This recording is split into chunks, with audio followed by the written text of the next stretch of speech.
Today's topic is how to attach your Biotage Sfär column to a Selekt system. So the first thing you need to do is remove the fittings from the top and the bottom of the column. These are lure lock connections, and so they're there for security purposes. All of the Biotage flash systems use this connection, whether it's the Isolera or the Selekt.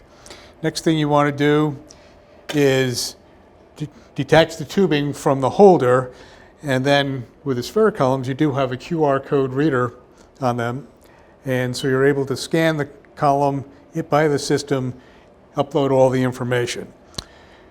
You detach the tubing at this black piece here, simply unscrews. Then I like to attach the bottom of the column to the outlet tubing, mount the column on the column holder, then attach the inlet tubing. Now you're ready to create your method and perform your chromatography.